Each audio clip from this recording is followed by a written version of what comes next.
मनोज जरांगे पुन्हा एकदा जे आहे मुंबईच्या दिशेने निघणार आहे आणि यावेळेस त्यांनी सुद्धा पुन्हा एकदा निर्धार केलेला आहे। हे सगळं पाहत असता राष्ट्रीय ओबीसी महासंघाचे राष्ट्रीय अध्यक्ष बमनराव तायवाडे सर आपल्यासोबत आहे। त्यांची नेमकी काय भूमिका आहे, मुख्यमंत्र्यांना टार्गेट करत पुन्हा एकदा मुंबईला जाणार अशा पद्धतीने इशारा दिले। कसं पाहता सर तुम्ही ज्या पद्धतीनं पुन्हा एकदा संविधानिक म्हणाल की कशा पद्धतीची मागणी म्हणाल? नाही, हे बघा की हे पूर्ण महाराष्ट्राला माहीत आहे की उद्यापासनं गणेशोत्सवाला सुरुवात होत आहे। आता isakal.com आहे देशातील नंबर 1 ची मराठी न्यूज वेबसाईट। प्रत्येक अपडेटसाठी isakal.com ला नक्की भेट द्या। गणेशोत्सव हा महाराष्ट्रातील प्रत्येक नागरिकाचं श्रद्धेचं स्थान आहे आणि त्यामुळे हे जे 10 दिवस असतात सर्व जाती धर्माचे लोक मिळेल मुंबईत ते तुम्हाला अनुभवायला मिळेल की या उत्सवामध्ये मोठ्या आनंदाने आणि हर्षोल्लासाने सहभागी होत असतात। अशा वेळेस त्या ठिकाणी अशा प्रकारच्या मोर्चाचं आयोजन करून लोक नेणं आणि तिथे शांतता भंग करणे आणि उद्या तिथे काही अनुचित जर घडलं तर पुन्हा मुख्यमंत्री किंवा ओबीसीच्या लोकांना बदनाम करणे, कारण त्यांनी याच्यापूर्वी शंका काही कारण नसताना व्यक्त केली होती। तो आपण सर्वांनी बघितलेलं आहे की बाबा गोव्याला आमचं जे 10वं राष्ट्रीय महाअधिवेशन झालं त्या अधिवेशनामध्ये आमच्याविषयी कट रचला अशा प्रकारचा आरोप त्यांनी माननीय मुख्यमंत्री आणि राष्ट्रीय ओबीसी महासंघावरती केला होता।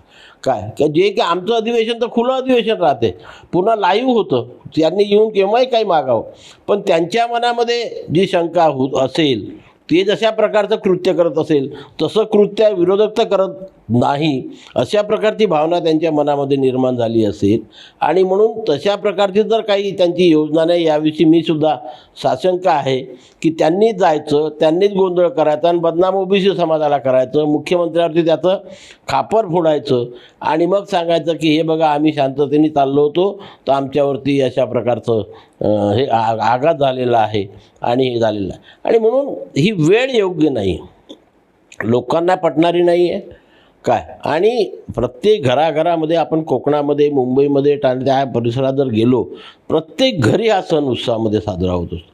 अशा वेळेस लोकसुद्धा एवढा चांगला उत्सव सोडून याच्या आंदोलनात किती सहभागी होतील याविषयी माझ्या मनामध्ये शंका आहे काय।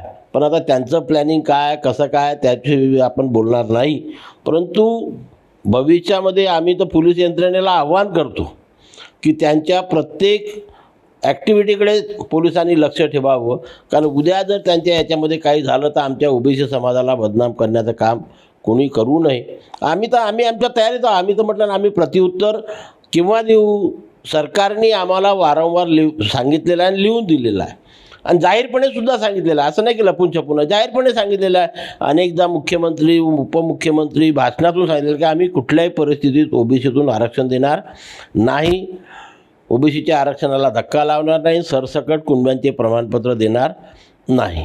या 3 गोष्टीवर सरकार कालही ठाम होतं, आजही ठाम आहे, भविष्यात ठाम राहील असा आम्हाला विश्वास आहे आणि म्हणून जोपर्यंत सरकार आपली भूमिका बदलवते आहे हे आमच्या लक्षामध्ये येत नाही तोपर्यंत आम्हाला आंदोलन करण्याचं काही कारण नाही, कारण त्यांनी वेगळं आरक्षण मागावं जे त्यांना ऑलरेडी मिळालेलं आहे, पण ओबीसीतूनच पाहिजे हा आग्रह धरून ते पुढे येत आहे। सरकार आमच्या ओबीसीच्या आरक्षणाला धक्का लावणार नाही याविषयी माझ्या मनात तरी आज तरी काही शंका नाही आहे आणि म्हणून आम्ही वेट अँड वॉचच्या भूमिकेमध्ये आहो।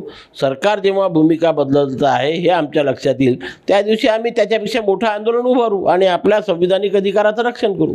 सर भीती व्यक्त केली जात आहे, तुम्ही जसं ज्या पद्धतीने सांगताय की एकतर आम्ही शांततेने आंदोलन करण्याला जातो, माझ्या लेकरांना जर कोणी हात लावला मी काडी उचलायला तयार आहे, मुंबई आहे ज्या पद्धतीने गर्दी परिस्थिती असते, हे सगळं पाहता मनोज जरांगे पाटलांचं वक्तव्य पाहता सत्ता उलटून टाकू इथपर्यंत ते बोलताय, नेमकं या सगळ्या शब्दामागे तुम्हाला काही शंका येत आहे का?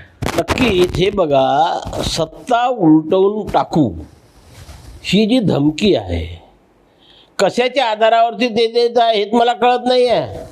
जेव्हा सत्ता पलटून टाकायची वेळ होती तेव्हा एकही उमेदवार लढवला नाही, अधिकृतरित्या कोणालाही समर्थनही दिलेलं नाही, कोणाच्या भरोश्यावरती सत्ता उलटवणार? सत्ता काही यांच्याकडे आहे का?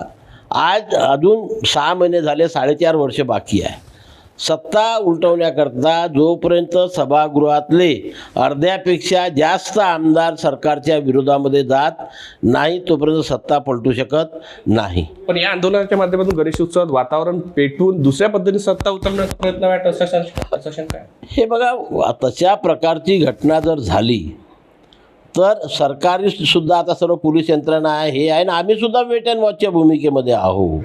का आम्ही सुद्धा अशा प्रकारचं अपरिचित कुठलीही गोष्ट होऊ देणार नाही.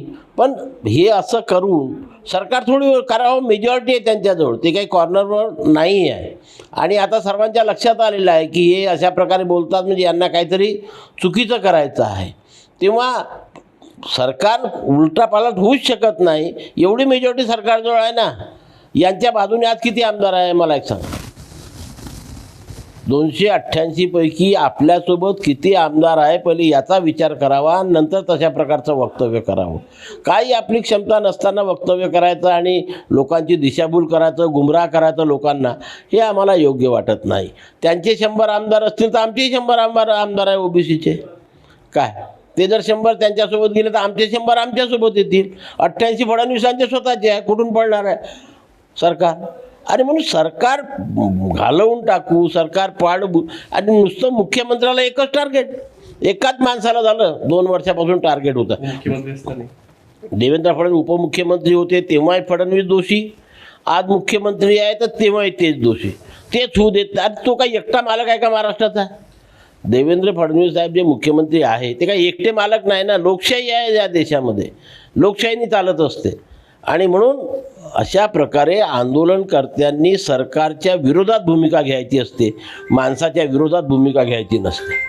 आणि म्हणून ते माणसाच्या विरोधामध्ये भूमिका घेत आहे जे आम्हाला पटत नाही. ते ओबीसी समाजाच्या मागण्या पूर्ण करतात म्हणून त्यांना ते टार्गेट करतात. अरे बाबा, आमच्या मागण्या ह्या संविधानाच्या चौकटीत बसणाऱ्या आहे, न्यायालयाच्या चौकटीमध्ये बसणाऱ्या, म्हणून त्यांना मान्य कराव्याच लागतात. तुमच्या मागण्याच न्यायालयाच्या चौकटीत बसत नाही, संविधानाच्या चौकटीमध्ये बसत नाही, तर मुख्यमंत्री कोणीही असो त्या पूर्ण होऊ शकत नाही. ज्या पद्धतीने त्यांची ही मागणी आहे या काळामध्ये, ही तुम्हाला काय सल्ला द्यावा वाटेल? कारण एक ज्या पद्धतीने तुम्ही अनेकदा आंदोलन किंवा अशा परिस्थितीच केलेलं आहे, निवडणूक म्हणजे गणपतीच्या काळामध्ये अशा पद्धतीचं आंदोलन हे एक संयुक्तिक आहे का? आणि तुम्ही त्यांना काय सल्ला द्या? बिलकुल संयुक्तिक नाही, बिलकुल संयुक्तिक नाही आहे की अशा प्रकारचं आंदोलन करून ते सरकारला अडचणीत म्हटलं आहे मी. अडचणीत आणणं म्हणजे असं आहे की शेवटी सरकारला रात्रंदिवस लक्ष ठेवावे लागेल, या दृष्टीने मी अडचणीत म्हणतो. दुसऱ्या दृष्टीने आणि जनतेला सुद्धा अडचणीत आणण्याचा प्रयत्न करताय ना. तिथे बघा, मुंबई असं शहर आहे, 1 दिवसाचा गणपती बसतो, 1.5 दिवसाचा गणपती बसतो, 2 दिवसाचा गणपती बसतो, 3 दररोज विसर्जन असते 10 दिवस. त्या परंपरेनुसार लोक गणपती आपले बसतात. कारण एकाच दिवशी जर विसर्जन आलं तर फार मोठा गर्दी तिथे उसळू शकते, म्हणून वेगवेगळ्या प्रकारे, म्हणून दररोज तिथे विसर्जनाचा कार्यक्रम असतो. सकाळी उत्सवाचा कायदा आणि सुव्यवस्था बिघडू शकते. काय, कारण लोक आपलं विसर्जन करायला जात असतील, हे लोक जातील, पुढे काही अनुचित घडलं तर म्हणतील हे ओबीसीच्या लोकांनी केलं किंवा या लोकांनी केलं. लोकांना त्याच्यामध्ये इंटरेस्ट नाही आहे. आणि म्हणून योग्य वेळ नाही मुंबईत जाण्याची. जिथे 10 दिवस लोक तिथे असे मुंग्यासारखे लोक चालतात आणि मग म्हणतील की हे आमचे मराठेच होते. राहील ते गणेशोत्सवाचे लोक आणि हे सांगतील की आमचे मराठेच होते. या गर्दीचा फायदा घेत ते आंदोलन करतात. तर आज तसा विचार असू शकते त्यांचा की मुंबईमध्ये आपोआप तशी गर्दी असते, आपल्या याच्यामध्ये ते लोक सहभागी होतील ना, आपली शक्ती दिसेल. पण हे चुकीचं आहे. लोकांच्या उत्साहामध्ये व्यत्यय निर्माण करण्याचं काम आहे असं मी म्हणू शकतो. बीड जिल्ह्याच्या गेवराईमध्ये काल लक्ष्मण हाके यांच्या गाडीवर हल्ला झालेला आहे. ज्या पद्धतीने मराठा आमदारांच्या विरोधात त्यांचा वाद सुरू आहे, शाब्दिक वाद सुरू आहे, तो हातापाईवर पोचला, गोठमारीवर पोचला नाही. आता हे बघा, सामाजिक काम करत असताना आणि एखाद्या विशिष्ट समाजाचं नेतृत्व करत असताना ते ज्या लोकांना पटत नाही, योग्य वाटत नाही, असे लोक अशा प्रकारचे कृत्य करणारच. आणि पण त्याचा आम्ही निषेध करतो की कुठल्याही व्यक्तीने, कुठल्याही समाजाने अशा प्रकारचं कृत्य करू नये. कारण हा देश संविधानानुसार चालतो. प्रत्येकाला बोलण्याचं स्वातंत्र्य आहे, नेतृत्व करण्याचं स्वातंत्र्य आहे, आपले विचार मांडण्याचं स्वातंत्र्य आहे, आपल्या समाजाचं रक्षण करण्याचं स्वातंत्र्य आहे. आणि म्हणून एखादी व्यक्ती आपल्या समाजाच्या हिताकरता काम करत असेल म्हणजेच तो आपला विरोधक आहे, हे समजणं चुकीचं आहे. त्यांनी त्यांचं म्हणणं मांडावं, आम्ही आमचं म्हणणं मांडू. म्हणजे सरकारला ज्यांचं ऐकायचं ते ऐकेल आणि त्यांची मागणी पूर्ण होईल. म्हणजे आम्ही कुणाला विरोध करतो हे नाही आहे. तुम्ही काय भूमिका पुढच्या काळात घेणार आहे? ओबीसी आमदारांनी काय भूमिका घेतली पाहिजे? ओबीसी समाज रस्त्यावर उतरेल का या सगळ्या याच्यात? सध्या तरी परिस्थिती नसते. नक्कीच उतरेल. हे बघा, ओबीसी मी आपल्याला सांगितल्याप्रमाणे की ओबीसी समाज वेट अँड वॉचच्या भूमिकेमध्ये आहे. ज्या दिवशी सरकार आमच्या विरोधात जाते आहे, सरकार आमच्या आरक्षणाला धक्का लावण्याचं कृत्य करण्याच्या मनस्थिती आहे, हे ज्या दिवशी लक्षात येईल तेव्हा आम्ही रस्त्यावरती येऊ. आज रस्त्यावरती येण्याचं काय कारण आहे आम्हाला? सरकार आम्हाला वारंवार सांगते आहे की आम्ही तुमच्या आरक्षणाला धक्का लावणार नाही, कुठल्याही परिस्थितीत मराठ्याला ओबीसीतून आरक्षण देणार नाही, सरसकट कुणब्यांची प्रमाण, म्हणजे त्यांच्या ज्या प्रमुख मागण्या आहेत. ओबीसी आमदारांनी काय भूमिका? ओबीसी आमदारांनी ओबीसी सोबत उभं राहावं. बिलकुल जसे मराठा समाजाचे लोक त्यांच्यासोबत उभे राहतात असं ते सांगतात, तसं माझं ओबीसी समाजाच्या सर्व आमदारांना आव्हान राहील की ओबीसी समाजाच्या पाठीमागे आपण भरभक्कमपणे उभं राहावं आणि ओबीसीच्या संविधानिक अधिकाराचं रक्षण करण्याची मदत करावी. नक्कीच ज्या पद्धतीनं सध्या गणेश उत्सव राज्यात साजरा होतो आहे, मुंबईमध्ये साजरा होत आहे, त्यामुळे कुठेतरी या सगळ्या याच्यात अनुचित प्रकार घडू नये आणि उद्या ओबीसी समाज बदनाम होऊ नये यासाठी ही वेळ संयुक्तिक नाही असंही राष्ट्रीय ओबीसी महासंघाचे राष्ट्रीय अध्यक्ष बबनराव तायवाडे यांनी बोलून दाखवलेलं आहे. व्हिडिओ जर्नलिस्ट सौरभ बोलेसा, पराग डोबळे, साम टीव्ही न्यूज, नागपूर. देश विदेशातील प्रत्येक घडामोडींचे लाईव्ह अपडेट मिळवण्यासाठी आता साम टीव्हीच्या सर्व सोशल मीडिया प्लॅटफॉर्मला लाईक, फॉलो आणि सबस्क्राईब करा. तसंच सर्व नोटिफिकेशनसाठी बेल आयकॉन प्रेस करायला विसरू नका.